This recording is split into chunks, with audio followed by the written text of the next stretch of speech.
আসসালামু আলাইকুম রহমতুল্লাহি আবরাকাত। ডাক্তার মোহাম্মদ ওমর ফারুক, মডেল মানসিক হাসপাতালের পক্ষ থেকে আপনাদেরকে জানাই আন্তরিক শুভেচ্ছা অভিনন্দন। আজকে যে বিষয়টা নিয়ে কথা বলার জন্য আসা সেটা হচ্ছে যে ধরনের মানুষ থেকে আমাদের দূরে থাকা উচিত, যাদের থেকে আমাদের দূরত্ব বজিয়ে চলা উচিত, তাদের থেকে সে ধরনের মানুষ সম্পর্কে আমরা একটু জানার চেষ্টা করব আজকের ভিডিওতে, যে কাদের থেকে আমাদের দূরে থাকা উচিত। মানুষ সামাজিক জীব, সমাজবদ্ধ হয়ে দলবদ্ধ হয়ে বসবাস করতে মানুষ পছন্দ করে, এটাই স্বাভাবিক।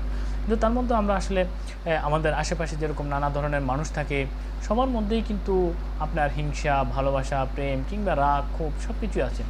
তবে কিছু মানুষ আছে যাদের সঙ্গে থাকলে আপনার জীবন হয়ে উঠতে পারে একদম বিষাক্ত, নরকের মতো আপনার জীবনটা হয়ে যেতে পারে। এ ধরনের মানুষকে চিহ্নিত করার উপায় আর দূরে থাকার কিছু পরামর্শ আজকের ভিডিওতে দেওয়া হচ্ছে। এক নম্বর হচ্ছে যে আত্মপ্রেমী মানুষ, ইংরেজিতে যাকে বলা হয় নার্সিসিস্ট, যাদের থেকে সবার আগে দূরে থাকা উচিত। নিজেকে ভালোবাসার স্বাস্থ্যকর, তবে অতিরিক্ত আত্মপ্রেমীদের আশেপাশে থাকা মানুষদের গুনতে হয়, চরম একটা মূল্য দিতে হয়। কারণ এদের প্রথমে বেশ মনোহর মনে হবে, আপনার কাছে খুব ভালো মনে হবে, তবে তারা হবে ধান্দাবাজ, একগুঁয়ে, অনেকেই অন্যকে দোষ দেয় এবং নিজেকে পছন্দ মতো কাজ না হলে দেবে শীতল একটা মনোভাব। এরকম যদি কাছের কোনো মানুষের মাঝে এই ধরনের বৈশিষ্ট্য লক্ষ্য করুন, তবে উচিত হবে তার থেকে দূরত্ব বজায় রেখে চলা। 2 নম্বর হচ্ছে গালগল্প। গল্প হচ্ছে পার্সোনালিটি অ্যান্ড সোশ্যাল সাইকোলজি বুলেটিনে যে প্রকাশিত নেদারল্যান্ডের গ্রেনিগেন বিশ্ববিদ্যালয়ের গবেষণার একটা ফলাফল প্রকাশিত হয়।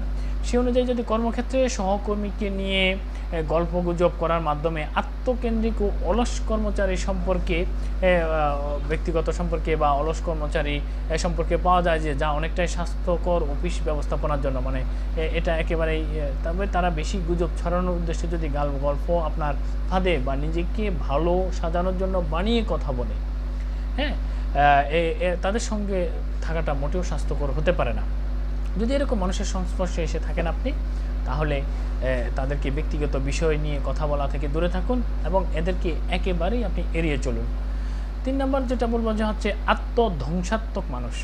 যে মানুষগুলো নিজেকে ধ্বংস করতে পছন্দ করে, যেমন অতিরিক্ত মদ্যপান করা, হাত পা কাটা কিংবা ক্ষুধামন্দা, এই ধরনের বৈশিষ্ট্য সম্পন্ন মানুষদের প্রতি, বিশেষ করে পরিচিত কেউ হলে তাদের জন্য আপন মন খারাপ হতেই পারে। তাদের সাহায্য করতে চাইলে অবশ্যই আপনাকে পেশাদার মনোবিজ্ঞানের পরামর্শ নিয়ে এগোতে হবে, কারণ তাদের ধ্বংসাত্মক মনোভাব যদি আপনারই মানসিকতার ক্ষতির কারণ হয়ে যায়, কারণ শুরু করে, তবে অবশ্যই তাদের থেকে নিজেকে সরিয়ে ফেলা, নিজেদের থেকে দূরে রাখাটাই হচ্ছে বুদ্ধিমানের কাজ। আরেকটা হচ্ছে আবেগ নিয়ে খেলা। মানুষের সহানুভূতি পাওয়ার জন্য যারা আবেগ নিয়ে খেলে, যাকে বলা যেতে পারে আবেগের পরজীবী, তাদের থেকে দূরে থাকাটাই অনেক ভালো। এ ধরনের মানুষ নিজেকে খুবই ভঙ্গুরভাবে উপস্থাপন করে, অন্যের সহানুভূতি জোগাড় করে, তারপর নিজের কাজ হয়ে গেলে সে মানুষটা হচ্ছে কি অগ্রাহ্য করবে আপনাকে। যতক্ষণ না সেই মানুষটির প্রয়োজন পুরাচ্ছে, ততক্ষণ পর্যন্ত আপনার কাছে তারা হয় স্বার্থপর, একগুঁয়ে চাহিদা পূরণের জন্য চেষ্টা চালিয়ে যাবে কন্টিনিউয়াসলি। এ ধরনের মানুষের সাথে পরিচয় থাকলে অবশ্যই তাদের থেকে দূরে সরে যাওয়াটাই ভালো। আরটা হচ্ছে কি পরশ্রী কাতর হিংসা মানুষের মধ্যে থাকতেই পারে। সাধারণ সম্পর্কের হিংসা করে অনেক ক্ষেত্রে ভালোবাসার লক্ষণ হিসাবে দেখা যায়। তবে সেই হিংসার কারণে যদি কেউ আপনাকে কষ্ট দেয়, কোনো কাজ করতে বাধা দেয় বা প্রতিযোগিতার নাম করে, সেই মানুষ থেকে দূরে থাকুন।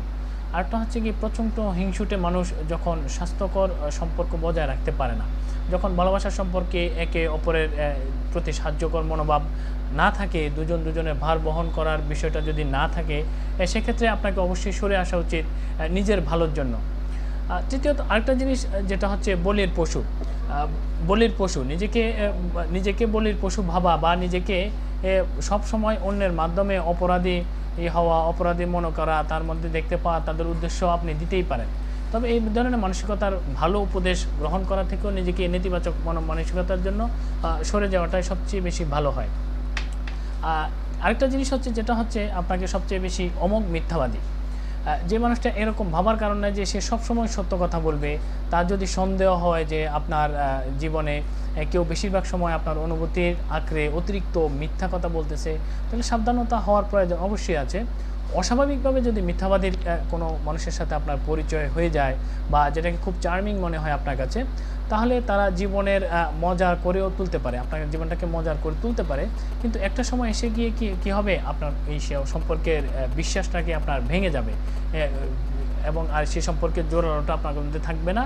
তো সেই ধরনের মানুষ থেকে আসলে তরল সম্পর্কটা যেটা ভালো, সেটা থেকে আপনাকে বের হয়ে আসাটাই খুব ভালো। আরটা হচ্ছে প্রেমিমি। প্রেমিমি টার্মটা হচ্ছে মনোবিজ্ঞানের একটা নতুন শব্দ বলা যায়। প্রেমিমি বাংলা যেটাকে বলতে হয় বন্ধু যখন শত্রু। যেমন আমাদের কর্মক্ষেত্রে হোক, বন্ধুদের মধ্যে সাধারণ একটা প্রতিযোগিতা সবসময় থাকে। এটা আমার স্কুল, কলেজ, ইউনিভার্সিটি লাইফ হতে পারে, কর্মক্ষেত্র হতে পারে, যা একে অপরের উন্নতির দিকে নিয়ে যায়। তবে সেই প্রতিযোগিতায় থাকা বা সাহায্যকতা, সহানুভূতির একটা মনোভাব থাকতে হয়। তবে কোনো বন্ধু যদি আপনাকে টপকে যেতে চায়, যদি আপনার সাহায্য এগিয়ে না আসে, সফলতায় খুশি না হয়, আপনার অন্যের কাছে আপনাকে নিয়ে গাল গল্প করে, তবে বুঝতে পারেন সেই বন্ধু আপনার বন্ধুরূপী শত্রু, বা এটাকে মনোবিজ্ঞানের ভাষায় আমরা প্রেমিমি বলি। তো তাদের থেকে আপনাকে অবশ্যই দূরে থাকাটা অত্যাধিক বুদ্ধিমানের কাজ। আরেকটা জিনিস যেটা খারাপকে ভালো বলা, এই ধরনের মানুষ থেকে আপনাকে অবশ্যই দূরে থাকতে হবে। মানুষ যত বড় হতে হতে বিভিন্ন খারাপ অভ্যাস শক্ত হয়ে যায়। যেমন মদ্যপ্ত হয়ে যেতে পারে অনেক সময়, কিংবা টাকা পয়সা ঠিকমতো সামাল দিতে না পারা, কিংবা নিজেকে ধ্বংস করার মতো কাজে লিপ্ত হওয়া, যা আমাদের অনেকের সময় আমাদের হৃদয় ভঙ্গের কারণ হয়ে যায়। আর সেসব দিক থেকে মানুষকে বের করে আনতে আমরা অনেক রকম পদক্ষেপও নিয়ে থাকি।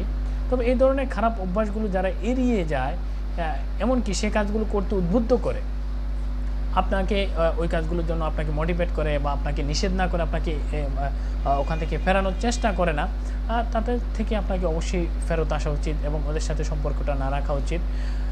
অহমিকা, রূপক অর্থে যেটাকে ভেবে নেওয়া যায়, আপনার কি কখনো মনে হয়েছে যে এমন কোনো মানুষের সঙ্গে আছেন, সে মানুষ ঘরের পুরো জায়গাটা নিয়ে নিজের জন্য করে নিতে চাচ্ছে? তাহলে এরকম যে নিজের জায়গা না থাকা, তাহলে উচিত হবে যে সে বন্ধু সম্পর্কটা নতুন করে সাজিয়ে দূরত্ব বজায় রাখা।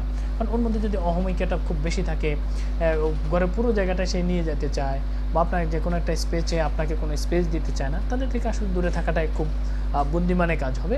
আরেকটা যেটা বলবো আমি হচ্ছে আগ্রাসী মনোভাব। আগ্রাসী মনোভাব কিছু মানুষ আছে যাদের মধ্যে মেজাজ এই চড়া তো এই শীতল। তারা তাদের মনোভাব সহজে প্রকাশ করতে পারে না। তারা বেশিরভাগ সময় আত্মরক্ষামূলক আচরণ করে। কি বিষয় জানতে চাইলেও ছলছাতুর উত্তর দেয়।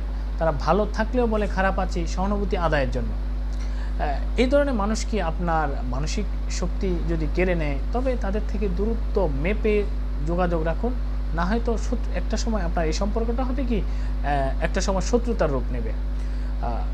তাহলে এই মানুষগুলো থেকে দূরে থাকাটাই বুদ্ধিমানের কাজ। আরটা হচ্ছে উপহাস। এই ধরনের মানুষ খুবই বিরক্তকর। তারা নতুন অভিজ্ঞতা থেকে দূরে থাকে, শুনতে চায় না কোনো কিছু, সব সময় বিতর্কে জড়ায়।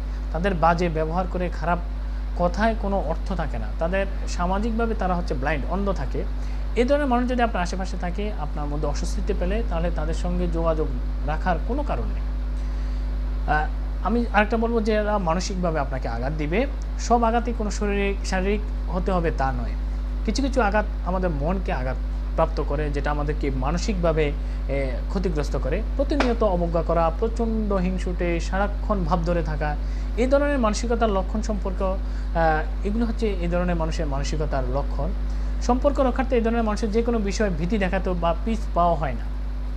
এই ধরনের মানুষের সঙ্গে জড়িয়ে থাকেন আপনি, তাহলে সাহায্য করার জন্য মানসিক রোগ বিশেষজ্ঞ সাহায্য, মানে আপনি যদি তার ভালো চান, তার মঙ্গল চাইতে পারেন, তাহলে আপনি একজন মানসিক রোগ বিশেষজ্ঞর কাছে নিয়ে আপনি সে সমস্যাটা থেকে ফেরত আনতে পারেন। নয়তো যত সম্ভব, আপনি যদি এটা সম্ভব না হয়, ওই মানুষটা থেকে আপনাকে যত সম্ভব দূরে যাওয়াটা আপনার জন্য মঙ্গলজনক। অন্য একটা হচ্ছে অত্যাচারী ফিরে আসা। অত্যাচারে ফিরে আসা, আপনার সাথে কোনো একটা সময় শারীরিক বা মানসিকভাবে আপনাকে আঘাত করলো, আপনার সাথে একটা খারাপ সময় আসলো, সে আবার নতুন করে আপনার সাথে একটা ভালো সম্পর্ক তৈরি করতে চাচ্ছে। সেই সম্পর্কটা থেকে আপনাকে দূরে থাকাটাই আপনার বুদ্ধিমানের কাজ। আরেকটা জিনিস হচ্ছে সমালোচক। অফিসের বস হোক, বন্ধু হোক, আত্মীয় হোক, সহকর্মীদের মধ্যে এমনকি কেউ আছে যে সবসময় আপনার নেতিবাচক সমালোচনা করে, আপনার ভালোটাকে মূল্যায়ন করতে চায় না। আপনার নিজস্ব সময় কাটানো বা আপনার পোশাক, কর্মকাণ্ড, আপনার বন্ধুবান্ধব নিয়ে কাটুক, সমালোচনা করতেই থাকে। মনে রাখবেন, এমন মানুষের আশপাশে থাকলে আপনি সবসময় ক্লান্ত অনুভব করবেন, আপনি মেন্টালি ফ্রি, রিল্যাক্স অনুভব করার মতো সুযোগ পাবেন না। অন্য একটা হচ্ছে পুরনো বন্ধু যখন তেতো হয়ে যায়, বন্ধুর সাথে সম্পর্কটা যখন পুরনো বন্ধু সবসময় কিন্তু আনন্দের থাকে, যেমন আমাদের স্কুল ফ্রেন্ডগুলো বা চাইল্ডহুড যে ফ্রেন্ডগুলো আছে ওদের সাথে আমাদের কথা বলে আমাদের ভালো লাগে, ওদের সাথে টাইম স্পেন্ড করতে ভালো লাগে, আমাদের কর্মব্যস্ত জীবনে যখন আমরা একটু সময় পাই ওদের সাথে টাইম স্পেন্ড করতে ভালো লাগে। কিন্তু পুরনো বন্ধু ফিরে আসার পরও আনন্দ, তবে যদি দেখা যায় পুরনো বন্ধুর কার্যকলাপ আপনাকে আহত করতেছে, সাবধান হওয়ার প্রয়োজন আছে। আপনার নিজস্বতা হারিয়ে ফেলতে থাকলে সেই বন্ধুর সঙ্গে যদি বন্ধুর ওই ভালো গুণের নিজস্বতা থেকে হারিয়ে যায়, দূরে সরে যায়, তার থেকে দূরে থাকাটাই সবচেয়ে মঙ্গলজনক। অন্য একটা জিনিস হচ্ছে সম্পর্ক পাতলা হওয়া, যেটাকে একেবারে সহজ ভাষায় বলা হয়। বন্ধুত্ব হোক কিংবা প্রণয়ের সম্পর্ক হোক, সময়ের মূল্য না দিলে সেটার কোনো মর্যাদা থাকে না।